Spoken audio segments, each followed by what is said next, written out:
Yeah, recording started. So, hi Tim, good morning. And in today's session, we'll work on conditions in batch scripting. Okay, so yesterday what we have seen how can we create one sample script, what are the different permissions, what are the best practices in terms of namings, okay, and how can we develop any script from scratch, okay. And then in today's session, we'll see what are the different type of conditions which are available, like if condition, for loop, while loops, okay, and exit status. Okay, so let me first try to connect to my EC2. So this is my EC2 instance. How to connect to our EC2 instance? Command to connect to EC2 instance. SSH. SSH-i and then keygen name, that is Linux commands, okay, and then EC2-user is a default user, and then So we are unable to get your screen. sorry, I haven't shared my screen yet. Let me share now.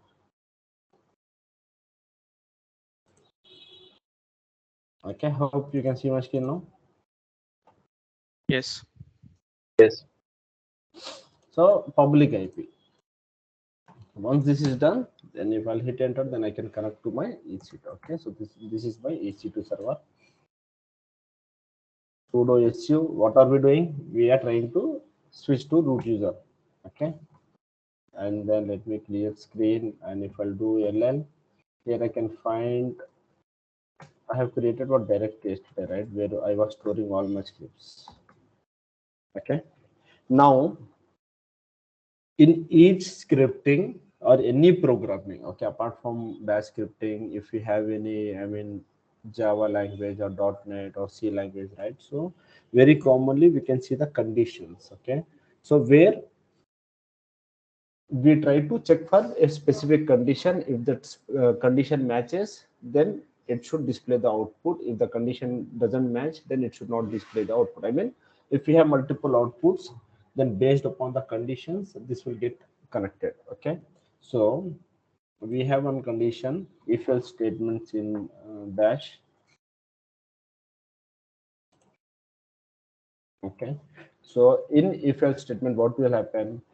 If this happens, then do this in the sense we will execute any command, okay, otherwise do this. So okay, so here we have one sample script. Okay, so this is nothing but defining our shell, and then I am taking one variable as count equal to 100, means the value of count is 100. Okay, if count is equal to 100, then echo count is 100. This will be my output, means if this particular condition matches or satisfied, then only this output should be displayed. If suppose count is not equal to 100, then our output should be in else block. And then fi basically means we are closing our conditions. Okay, so why are we using conditions? If condition, if we want to check a specific condition, if this condition matches, then only this should happen, or else this should ignore. Okay, so let me try to copy this.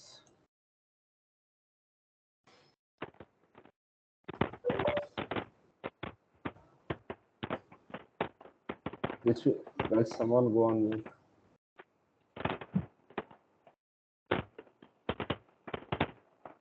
I'm up. Okay, so this will be the name of my script, and dot bash will be my extension. If I hit enter, okay, and let me paste this script. So what's happening?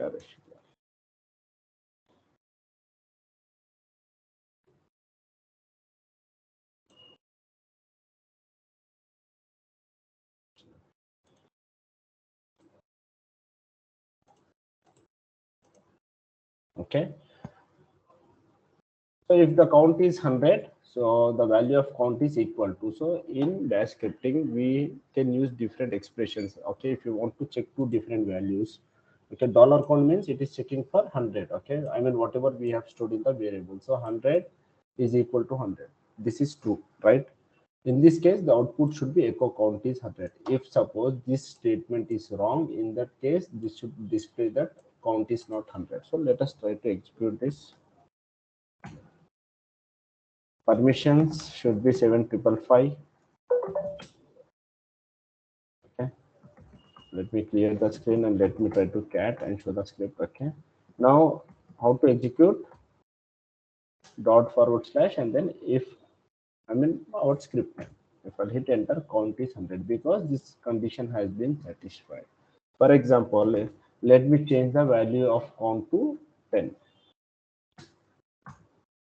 Let me change the value from 100 to 10. So now what will happen?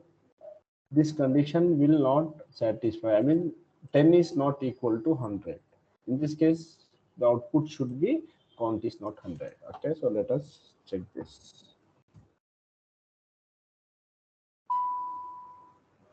If I'll hit enter, count is not 100. So this is how we can use if condition in bash scripting. This can be related to any particular condition. If you want to check the exit status of the previous command, and based upon that, this should get executed. In this case, we can execute. Okay. So if we have two particular conditions, and if the conditions matches, then only it should get inside the loop. The output should be displayed. In this case, we'll use for this if conditions. Okay, so this is also a kind of regular script, but the only thing is we are trying to provide different conditions, because whenever we are trying to work on any automation, right, so every time it will not be a straightforward script. We need to match different conditions at the runtime.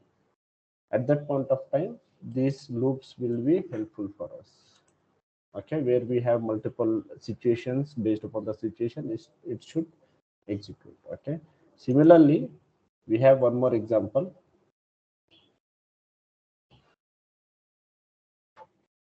Let me try to copy this. Vi file dot bash.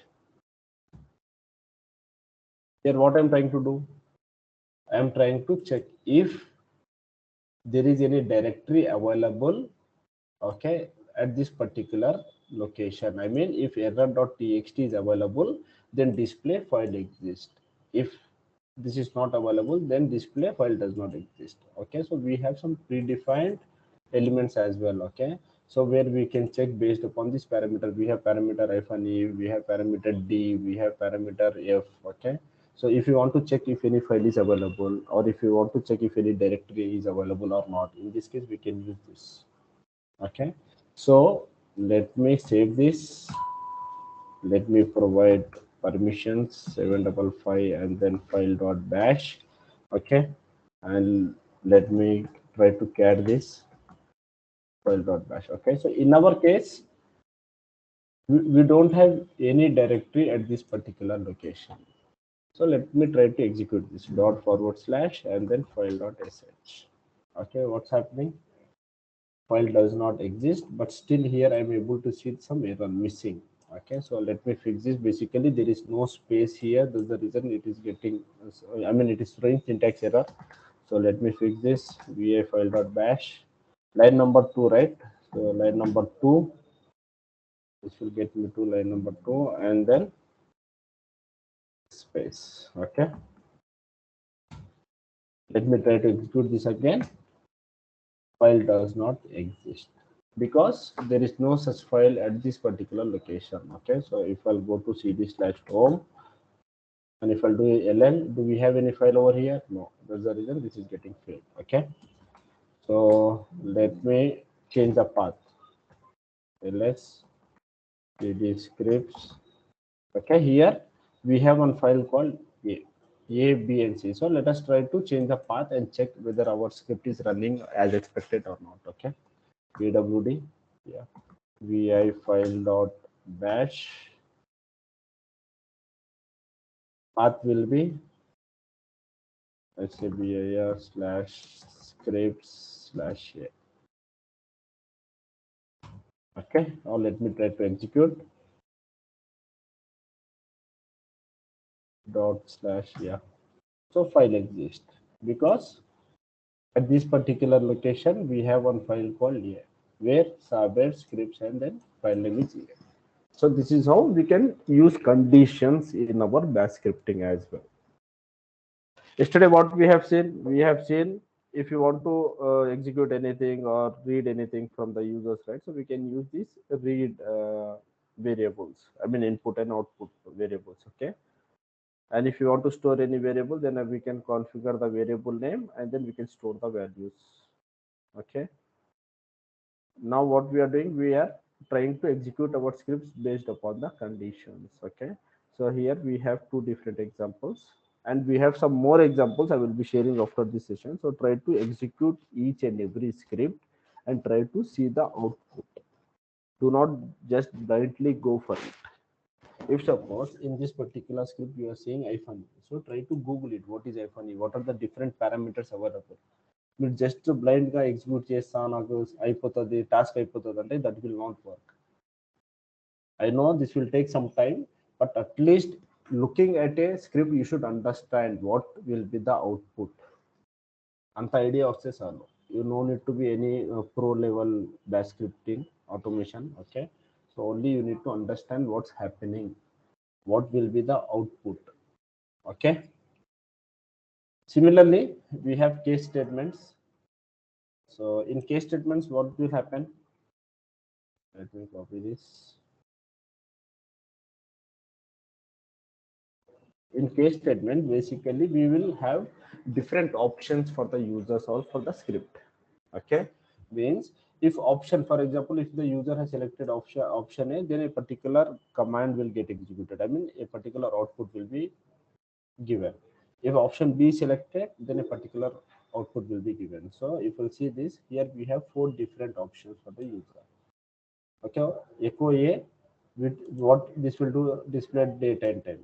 If the user is selecting B, then it will list out files and directories. If the user is selecting C, then how many users are logged in. Okay, if user is selecting D, then we are checking the uptime of our machine. Okay, so here what I am doing, I am using read and trying to capture the user input from the variable called choices.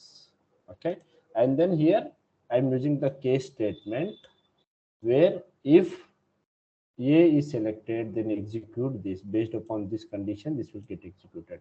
If B is selected, then execute this. If C is selected, then execute this. If D is selected, execute this. So these are nothing but our commands only. I mean Linux commands. Okay.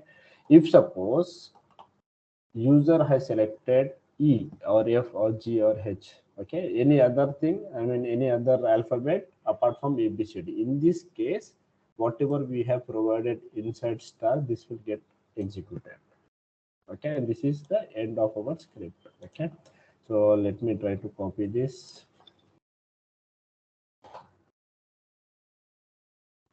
Vi case.bash.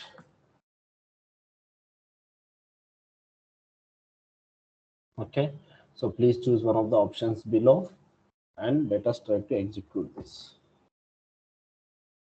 So permissions will be 755, then case statement.bash.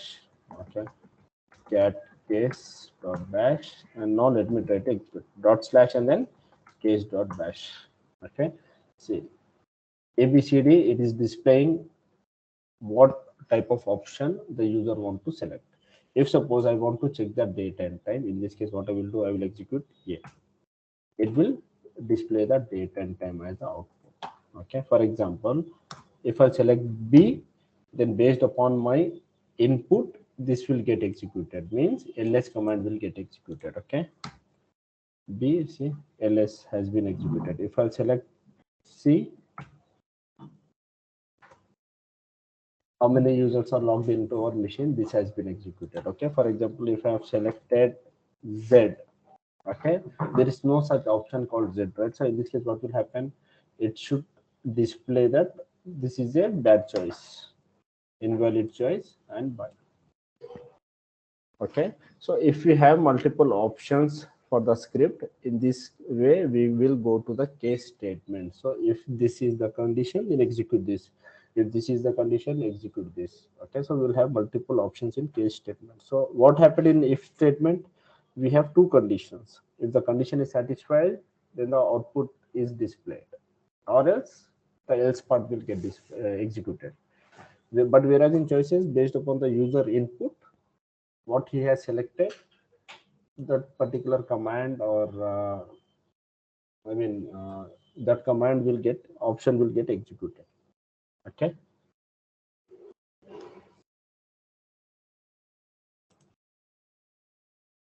And then we have called for loops. For example, if you want to create or execute the same script for 10 times, or if you want to create one directory for 10 times, so what will happen? Each and every time we can't really execute this. I mean, we can't execute a different what we call, I can't execute same commands each and every time, right? So in this case, what we can do, we can use for loop. So what for loop will do?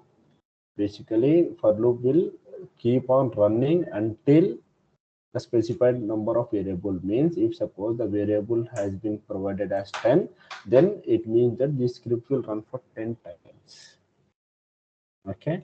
If suppose you have configured the variable as 3, I mean 3 values, okay, green, blue and red, it means that this will execute for 3 times. Okay. So for example, we have some small script here. What I'm trying to execute is, for I is a value, I mean variable in 1 2 3 4 5, means this script should execute 5 times. So echo $i. $i is nothing but first time it will be, the value will be I. Okay, welcome 1 time, and then it will execute welcome 2 times, and then welcome 3 times, and 4 times, and 5 times. So let me try to execute this.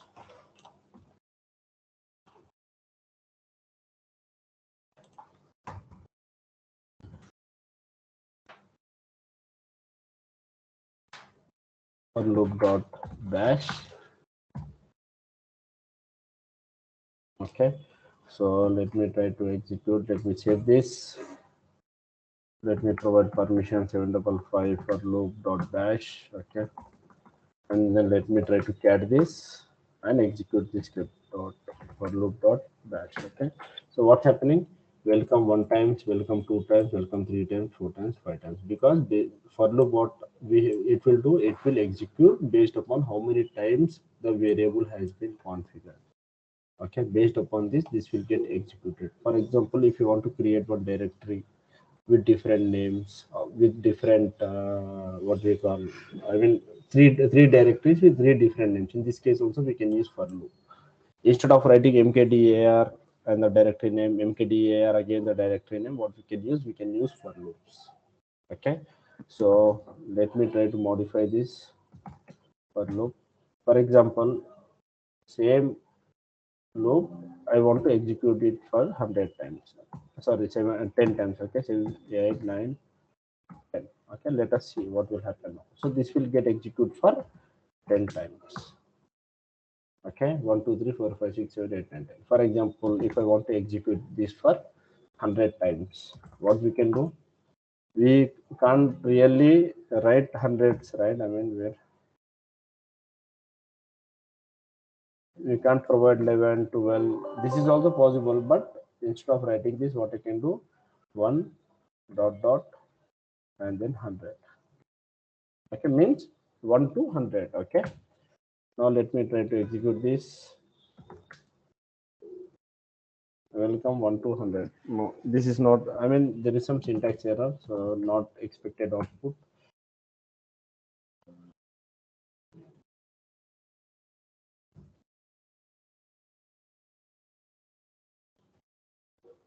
Okay, let me save this. Now try to execute this one time and then dot dot then 100. This is also not expected output. We are making some syntax error. Vi for loop dot bash. Okay, let me check this. For loop for 100 times in bash.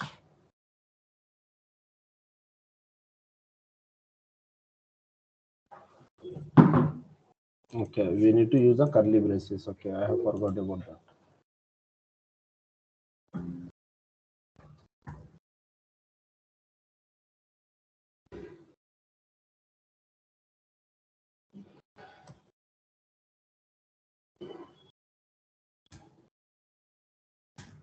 Okay, so let me try to execute now. This will display 100 times. Okay, from 1 to 100.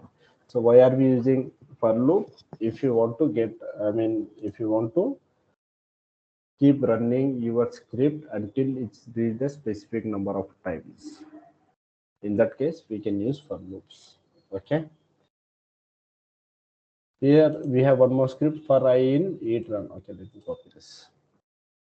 What will happen here? It will execute echo C Imran eat, echo C Imran run, echo C Imran jump, echo C Imran play. So this will be the output for this script. Okay, this will execute 4 times. First time it will execute at eat. So let me try to execute.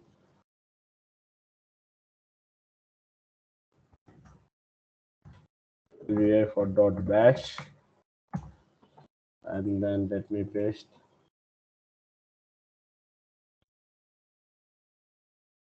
/bin/bash.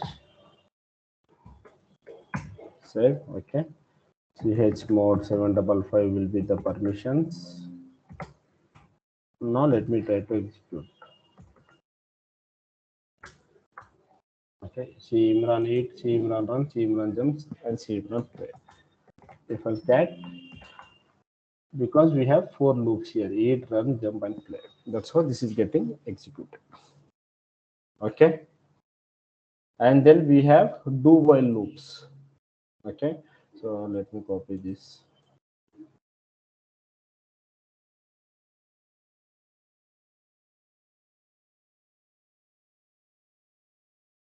In do while loops, what will happen? This will continually execute a block of statements while a particular condition is true. Means, for example, if you want to run a script at 2 p.m., I mean until 2 p.m., means you have decided one time that this should get executed till 2 p.m. And if you execute this script, right, in this case, what will happen? The moment this will turn to 2 p.m., I mean the timing of the server is 2 p.m., then this will get script will get stopped. Okay, until and unless the condition which has been passed, I mean this condition, if this is true, then only script will get stopped, or else this will get continuously executed. So how are we passing the condition? So we'll use while and then condition. Okay, and if the condition is satisfied, do what needs to be done. Command 1, command 2, I mean whatever command we want to execute, we can use. Okay, so here we have one simple example. So where the value of count variable is 0, the num value, I mean this is also one of the variable, number variable is 10. So the condition is if count is LT means less than, EQ means equal to, GT means greater than. Okay, so we have these conditions in bash scripting. Okay, so if the value of count is less than 10, then do this. Okay, if the value of count is equal to 10, then it needs to get executed, stop. Means until and unless the value of count matches to 10, this script should get executed. And how are we executing? I mean, how are we making the count value increasing? With this particular expression. Okay, here what we are trying to do, num equal to expression $num means 10 minus 1. This will be 9. Okay, and then count equal to 0 plus 1. Okay, so the count value becomes 1, and then again this will get into the loop as value as 1, and then this will check. Okay, 1 is less than 10, the condition is still satisfied, I mean not satisfied. Okay, then again this will get executed, and then the count value becomes 2.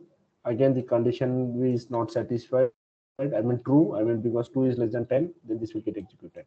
Then count value becomes 3. Okay, so same way this will get executed up to 10 times. So let me copy this. Vi while loop dot bash.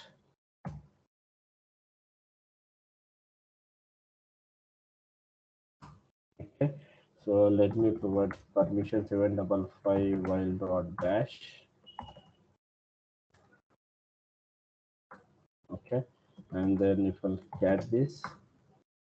Okay, let me try to execute this now. 10 seconds left to stop this process, and then this is getting executed.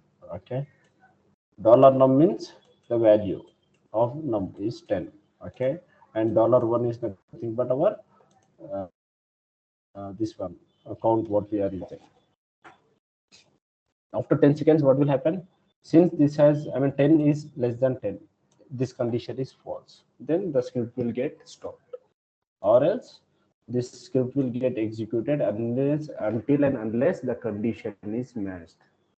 Okay, if the value in this condition is 100, for example, then this will check for 100 times if that condition is satisfied or not. If it is true, then only this will get executed. I mean, then only this will get stopped. Okay, so this is how we can use while loops. And then we have exit status. So basically, what is exit status? For example,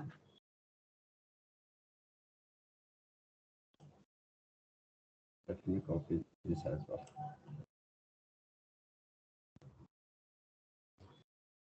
Okay, so exit status will help us to understand what was the status of our executed command. For example, if I'm doing ll, so what happened? It is displaying the long list of our directory, right? Means this command has been successfully executed. But how will Linux understand in the backend?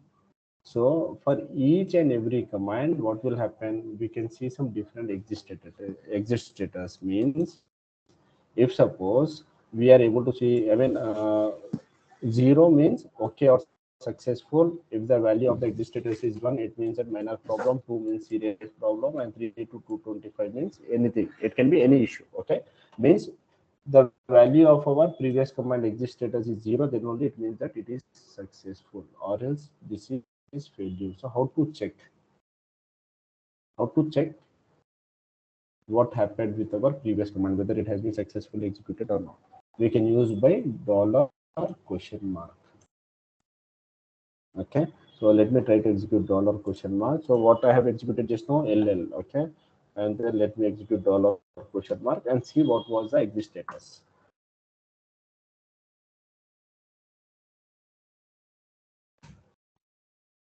Okay, echo dollar, and the exit status is 127, because this command has been failed, right? So this is checking for this command. Okay, so let me do one thing. Let me use pwd and now try to check the exit status of my previous command. So this has been successfully executed, right? So it will be 0. 0 means successful. Okay, for example, if I'm doing pwdi, okay, command not found, basically there is no such command, right? So in this case, if I check the exit status, here we can see the value as 127, means some error, xyz error. Okay, so for example, let me do one thing. mkpar. Okay, there is no such command called mkpar, right? So if I'll do echo $? Again 127, because there is no such command. So similarly, if you want to know what was the status of your previously executed command, in this case we can use $? This will help us to get the exit status. If the number is 0, it means it is successful. Apart from 0, either it is 1, 2, or anything between 255, it means it is not successful. There was some issue. Okay, so if it is 0, it means this is successful. Apart from 0, it means it is not successful. Okay, so but why do we really require exit status? So exit status will help us to understand or compare the previous command, whether the command has been successfully executed or not. How will we understand?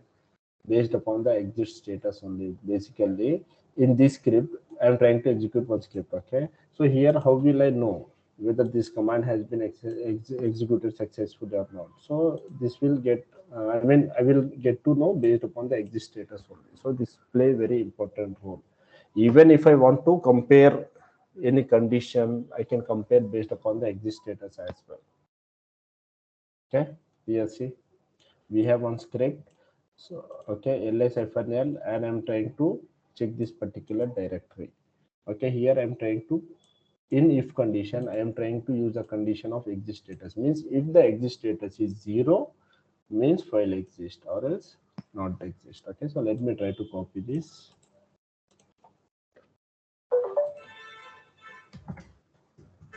Exit status dot dash, and then paste. Okay, so what are we trying to do? If this value is 0, then this means the condition is satisfied. Then this will get executed. If this value is 127 or some other value, in this case, what will happen? This condition will not get satisfied and this will get executed. Okay, so let me try to save this. There is no such file at my location. Okay, so let us see the status now. Dot slash exit status. Okay, permissions. I need to provide permission 755. Exit status. What happened? Okay, dot forward slash and then script name. File cannot access. There is no such file or directory. So what happened? This command has been failed. Then what was the expected output?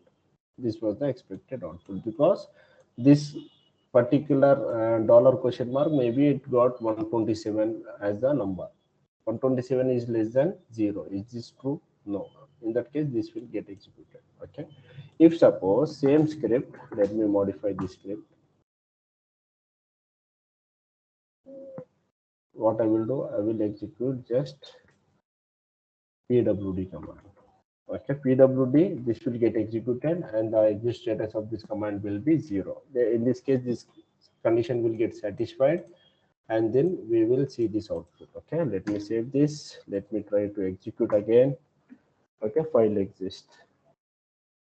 Okay, so this is how we can use the exit status. So an exit status will play very important role. Even in interviews, they will be asking how can we check the exit status. In that case, what's the answer? Dollar question mark will help us to see the exit status. Okay, and what are the different arguments we have used? So we have used dollar question mark. Okay, we have used dollar and 0 to check the shells, right? So we need to remember all these arguments as well. Okay, so that's one thing on exit status. And then this will be our last topic for bash scripting. We have something called cron jobs. Okay, what is cron job now? Cron jobs is used to run script without any manual intervention. Means, for example, okay, let me test. So we have one script already created, right? So let me do one thing. Okay, mkdir text or else mkdir cron job. The directory name should be cron job. Okay, so I have created one script now. Test. Okay, so let me execute dot forward slash and then test. Sorry. What will happen? If I do ls, this will create one directory called cron job. Okay, means this script is running as expected. Okay, so let me remove this directory for now. Okay, so we don't have any directory now. So what we have is only the script which is helping us to create this directory. Okay, so now why are we using bash script? We are using bash script for automation purpose, means to remove the manual work and automate the manual process. It can be any job related to file backups or related to our administration task. Okay, now if suppose this particular script needs to get executed daily midnight 3 a.m. Okay, early morning 3 a.m. Okay, this script should get executed. In this case, what someone needs to do? Okay, they should log into this EC2. They should select this script and execute. Right? They should select the script and try to execute this script. But if suppose he was not available or for some XYZ reason he was unable to connect, there was some issue, unable to connect, and he was unable to execute this script, then what will happen? If it is something for backup, then we will not be able to take the backup at the expected time. So in order to avoid such cases, I don't want to execute this script manually. I means I don't want to execute dot forward slash and then test. I don't want to execute this command every day at morning 3 a.m. or specific time. In this case, we have a concept called cron job. So what cron job will do? Cron job will help us to execute our scripts without any manual intervention. Means if I'll configure one notification in my server, then this will automatically execute at the specific time. So how to configure a cron job? We have in all the machines we can see cron tab -l. Here we can see cron tab -l. Here we can see cron tabs which are configured in our systems. Okay, -l means basically to list out the cron job which has been configured. Okay, but how to configure cron job? So let me open this.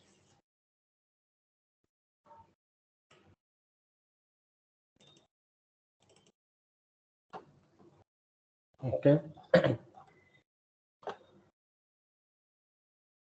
Okay, so basically, if I want to configure any cron job, right? So in each machine, the cron tab will be already installed. So if you want to check, we can use cron tab -l to check the list of cron tabs. If you want to edit, we can use cron tab -e. If you want to remove, cron tab -r, and if you want to take backup, then we can use this particular command. Okay.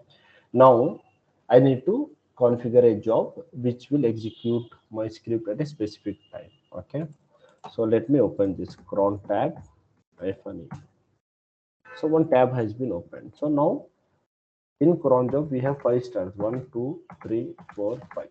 Okay, and then the path of the script. So let me check the path as well. So let me save this.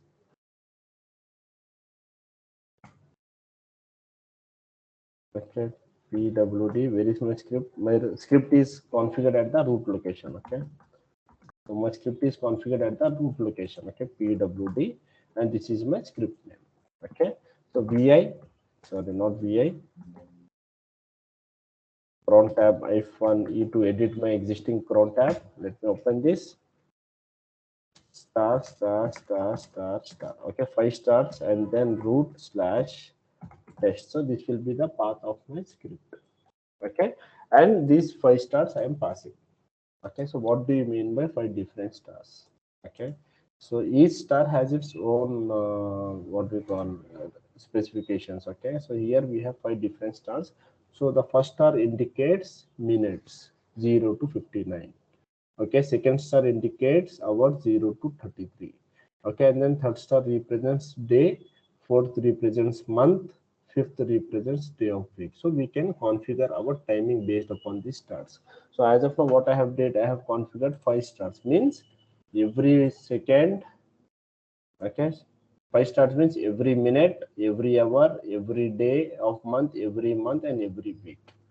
This needs to get executed. Basically means this script will get execute for every 1 minute in my machine. So let me save this and check what will happen. Okay, here do we have any directory called cron job? No, right? So date at 6:14 in my server. So let us wait for 6:15 and then check what is happening, whether our script is getting executed or not.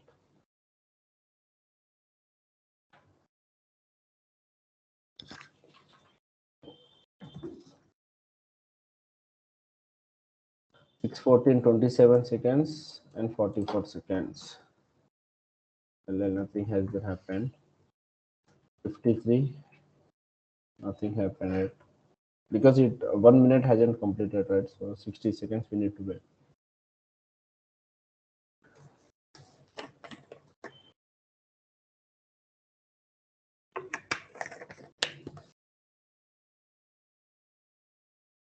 See, if I'll do ll now, we can see what directory has been created. So basically what happened in the backend, this script has executed for every 1 minute, and whatever was inside the script, basically what we have written one command to create one directory named cron job. So this has been executed. So why are we using cron jobs? So in order to execute our scripts without any manual intervention at the specific time. For example, if you want to execute your script, okay, if you want to execute your script at 10th June 8:30 a.m. at this particular time, you want to execute your script. In this case, how are we writing this?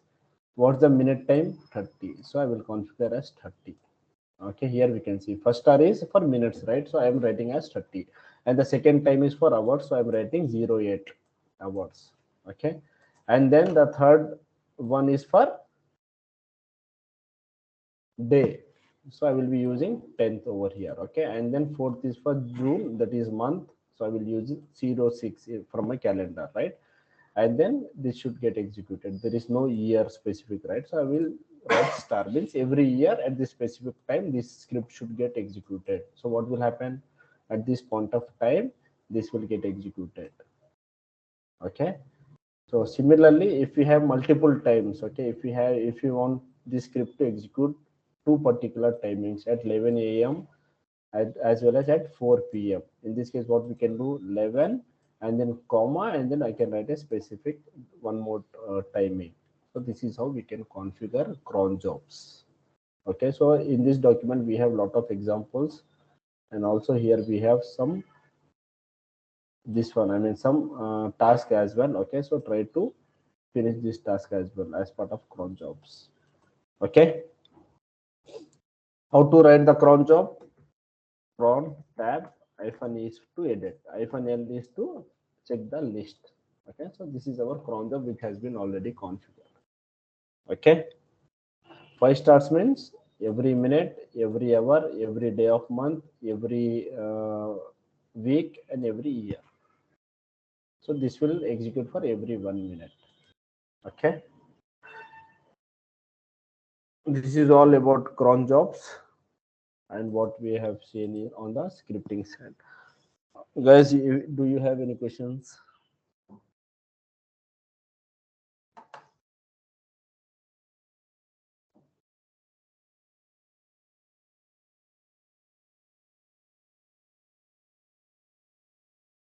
Okay, I will share these documents. Try to execute each and every script and check the output. Okay, so let me stop this recording.